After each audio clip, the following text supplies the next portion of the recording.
Thanks for tuning in to Empowered K-12. I'm your host, Elena Pinkley, and you're listening to Voices of Impact, a series of conversations with leaders who are making a difference in education, wellness, and student experience. Today, I'm joined by Dr. Rick Cobb, Superintendent of Middale Schools. Dr. Cobb leads a district serving thousands of students and has been at the forefront of navigating what it means to lead a school system in today's climate. We're going to talk about the role of a superintendent right now, what it takes to lead at this level, and how decisions like bond programs and facility planning reflect something much bigger than just infrastructure. Dr. Cobb, thank you for being here. Thanks for having me, Elena. Excited to talk to you and hear a little bit more about the role of a superintendent and what you can share with other district leaders and educators and parents. But just to start off with our first question, just to get to know you a little bit better, if you think back a few years, what feels most different about being a superintendent today? Well, this is my 11th year as superintendent, and I really have in my mind kind of partitioned off the first 5 years because that's 2015 to 2020,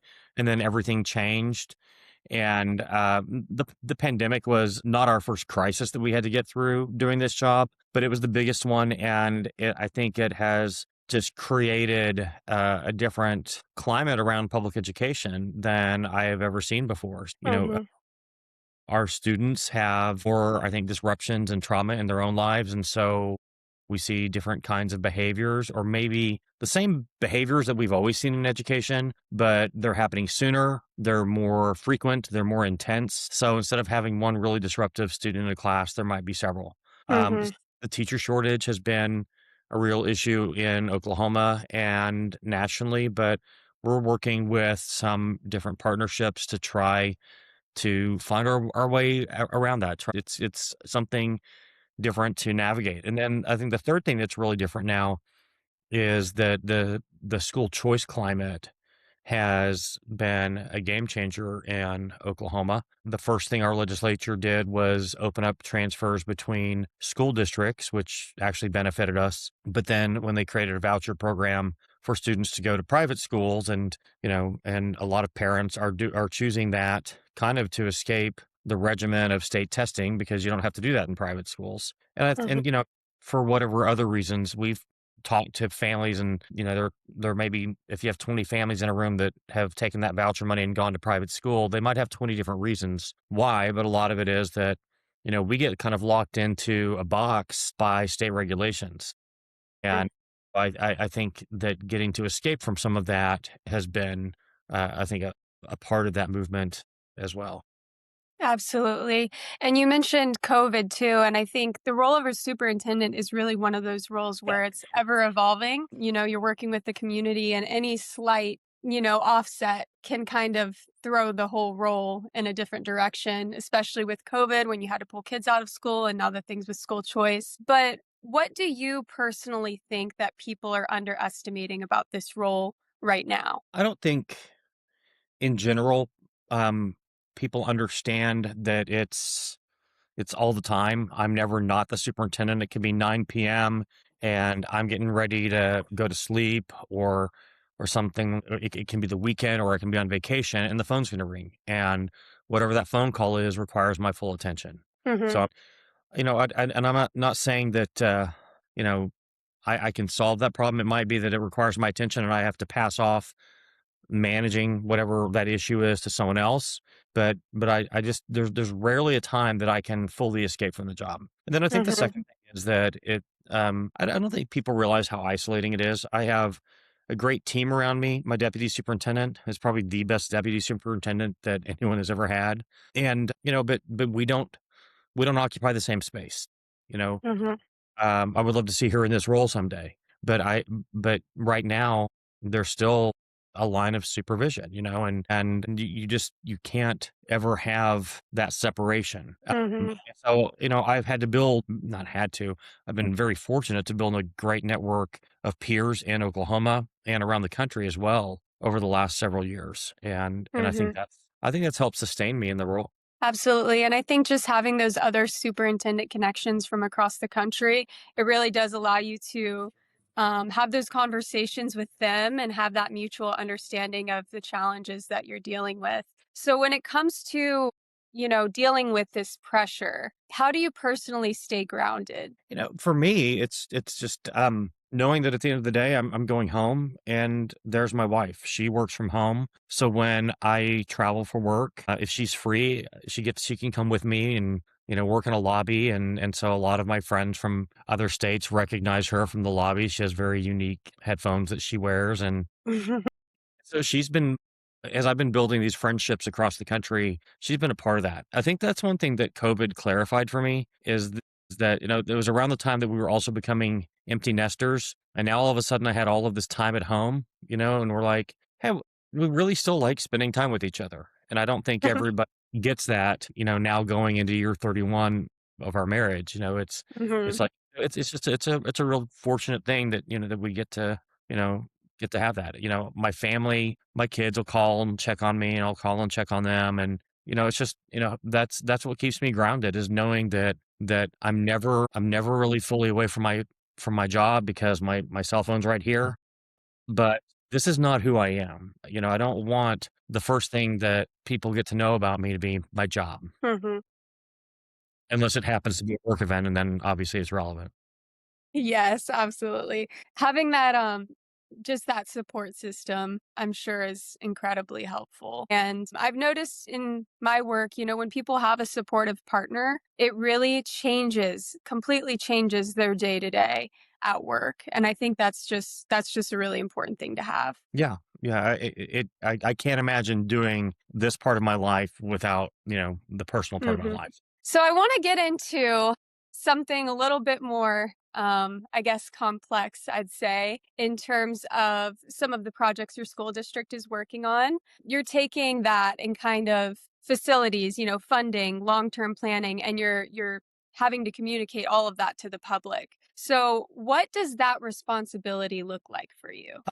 You know, that's community relations is probably the biggest part of a superintendent's job right now. I don't know if that's always been true, but Hmm.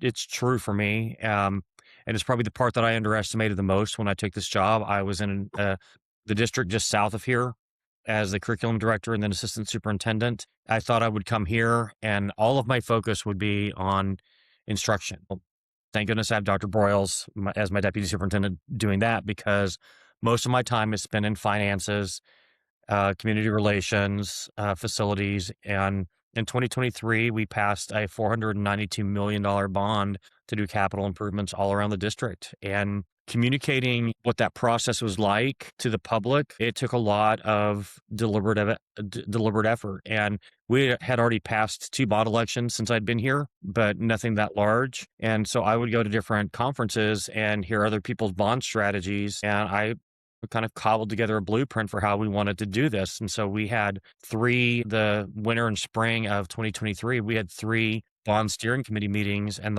or maybe four.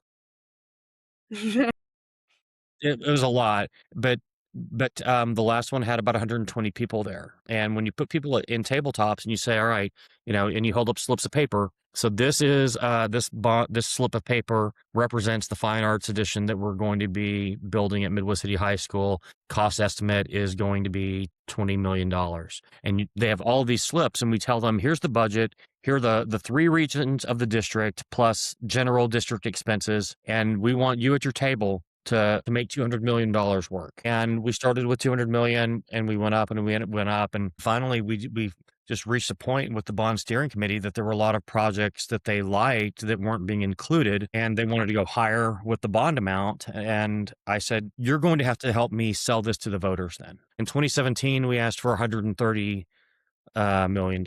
And that seemed like a lot. That was the biggest bond we'd ever done. And now we're asking for 492 million. That's an escalation. So you're going to have to help me go out there and make the case for it. And they did. And, it's one thing to have me going as many places as I can reach and staying on message. But when you have community members who can do it and stay on message, and maybe they came to the steering committee meeting because they really were adamant that the district needed its own swimming pool for our swim team. But then they're out there talking about why we need to build a new elementary school and replace Townsend, which is one of our oldest buildings and really needs to be replaced. And so people who were coming because they were really focused on one area of the district could go out and advocate for something else in the bond as well. And I think that Mhm. was really powerful strategy. And I think I got a lot of those ideas from going to conferences and listening to other leaders. Mhm. Yeah, and I think just having the community share the things that they feel like their children and students need, it goes a long way. And when it comes to kind of balancing these, how do you decide what priority matters most when prioritizing, what kinds of things you're going to fund? Well, at our first steering committee meeting, we brought back all of the chart paper that people had put together from all the tables, and if something made it to the chart paper on 10 out of 10 tables, that was absolutely going in the bond. We had even a year prior to that, we had a company that we work with come and do a facilities assessment of every campus and every district owned property and gave us their highest priorities. Any district you go to in the country, they're going to find buildings that have deferred maintenance because Yep. you just can't ever keep up with anything. If you have a 5-year-old house, you have deferred maintenance in your house, and Mhm. so this is a district that we surround the largest military installation in Oklahoma, Tinker Air Force Base. There was no school district, and then in 1942, the base came, and the district by 1960 was huge. I think it was the fifth or sixth largest district in the state. But then everything got old at once. And so the replacement cost, the upkeep, the renovation is huge. And so I can see stuff from the consultant lens where they were looking at which of our facilities were in the greatest need. Then we have teachers who tell us and even have us walk through their buildings and show us some of the biggest issues they see. We have students do that for us as well. High school and middle school students will be very brutally honest about the quality of the buildings that they're in. But then talking about parents, what kind of programs do you want to see? Mhm. Yeah.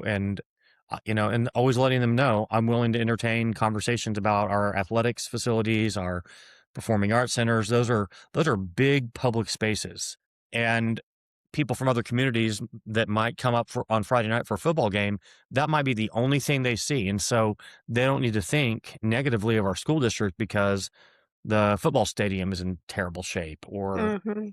but we're going to balance that against improvements that we can make in classroom spaces as well. So big public spaces, greatest needs based on actual assessments by experts that it can talk to the end of the earth about the building envelope and where it has issues, and then just the actual program by program, school by school needs of the people in our schools. Mhm. And you mentioned deferred maintenance, and Mhm. that is huge, huge. Tell our audience that might not know what deferred maintenance is. Well, you just think about, the easiest one to talk about is paint. Mhm. You can never keep everything painted. If you paint the walls in an elementary school, by the fifth day of school, there are going to be marks from where a student was standing with his backpack up against it or running their hands along the wall. Paint wears down really easily. If we had a 5-year cycle for painting every classroom and hall, every school in the district, it'd be about $1 million a year. And we don't really have the budget for that. So we're always going a little bit behind on painting. If I'm looking up right now and seeing ceiling tiles that need to be replaced here in when I get phone calls about leaks, a leaky roof, well, you have to plan for fixing a leaky roof. And what does water getting into a building do? Well, it damages other things as well. You might fix the leaky roof, but what happened inside the wall because of the leaky roof? Mhm. There's going to be issues like that. Sidewalks that had a tree root uplift the a section as well, and now you have an ADA issue. So there's Yeah. always something in the physical space we occupy that can be upgraded, modernized, made more compliant with ADA. It can be reinforced for safety. A lot of our bond was safety. We spent over $1 million on doors and locks Mhm. just so that every classroom can be locked from the inside and that teachers can have control of that space. Mhm. Yeah, deferred maintenance and safety, those have been huge topics and challenges that we've been discussing in ACE, and I just like to talk about it because it's one of those things that before I started working directly with school leaders, I didn't even think about it. And I was a janitor in high school, so I saw a lot Oh, of wow. the behind scenes, but I didn't think about, like, you don't think about things, like a tree branch that might cause an issue with ADA. You don't really think about those things if you're just looking from a outside perspective. So I appreciate you sharing some context on that. Sure. So when it comes to future planning, a lot of these projects are planned years out. So how do you build trust when you're asking the public to invest at this level? I think it's important to have updates as well. So when we did the $130 million bond in 2017, every quarter, the construction management company that we work with would come to board meetings and do updates of where we are. With this one right now, it's hard to drive anywhere in the school district and not see work happening. But there are still 4 of the major construction projects that haven't even broken ground yet. 2 of them we just approved bids for this week, and the last 2 will be bid out over the summer and bids brought to the board in the fall. And so now you're looking at almost 4 years since the bond election. And so just trying to give Hmm. people updates for why that is happening. We've brought in designs and had to make some changes on the designs because we didn't know that there was a whole utility corridor underneath this parking lot that we're going to dig up, adding cost by having to relocate some utility lines. But we're also getting help with doing that. And so it's, just trying to work behind the seats, the scenes on design, on permitting, on lease agreements for different pieces of property. That's a little bit tough. And so we just talk about it openly Hmm. and make sure that the public understands that we're still working on these projects, even though we haven't done groundbreaking everywhere yet. But right Hmm. now in our school district, we have more campuses with construction than without. Wow. So, but that That's also a means good we're thing, gonna though. finish in a couple. We'll have everything finished in a couple years, but then we'll be looking at doing another bond, and I'm honestly thinking the next bond is going to be heavily focused on renovation for maintenance. We still have about 300 classrooms out of a little over 800 in this district that have window AC units instead of like a split HVAC unit. Mm, And that's, it's noise that makes it harder for teachers to teach. They have to talk over that. And by the end of the day, that wears them out. And I know that you definitely can relate to living in a state that gets really warm. You've got to mhm. AC.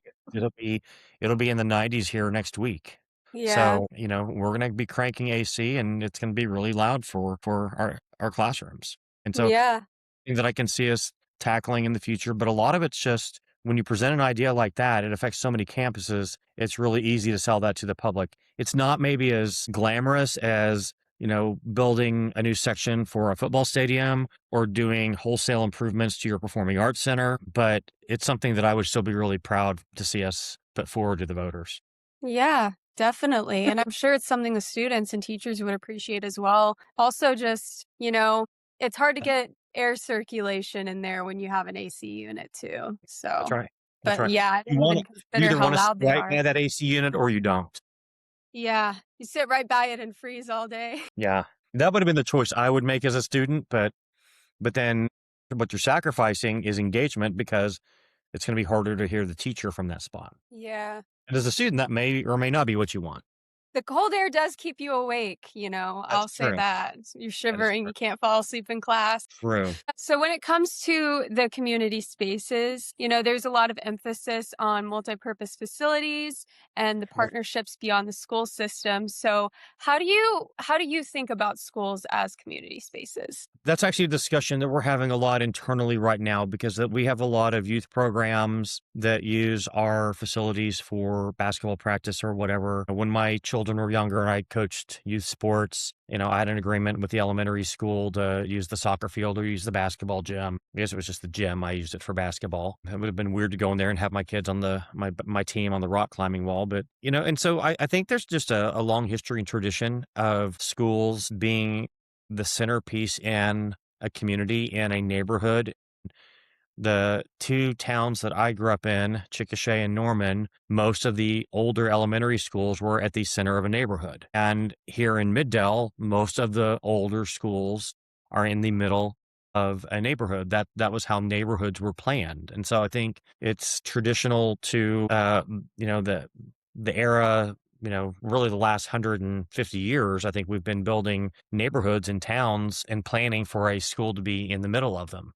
Now Hmm. that we're getting into bigger schools that serve multiple neighborhoods, I think that purpose has been diffused a little bit. We're still trying to bring some of that back because I want our students to be doing more things in our schools. We have summer pride programs for all of our high school athletic, our high school athletes where they're lifting, they're working out, they're running, and coaches working with them all summer long, kind of on a volunteer basis. We have students who aren't even athletes, though, that can schedule time and can come up and work out. We are building at all three of our high schools multi-purpose facilities where it's going to be a 60-yard turf that can be used for indoor practice for football and for band. Those are the two programs that will probably use it the most. Right now, when we have summer band, our students are usually out at 6 in the morning, which I know our neighborhoods love.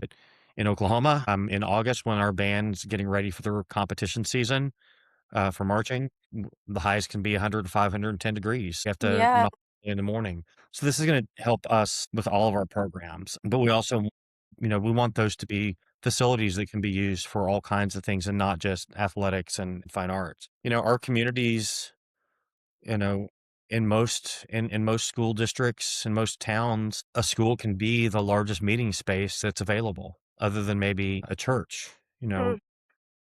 and so I think it serves that purpose as well. There could be something that is pertinent to the entire community where we open up the high school and have a town hall.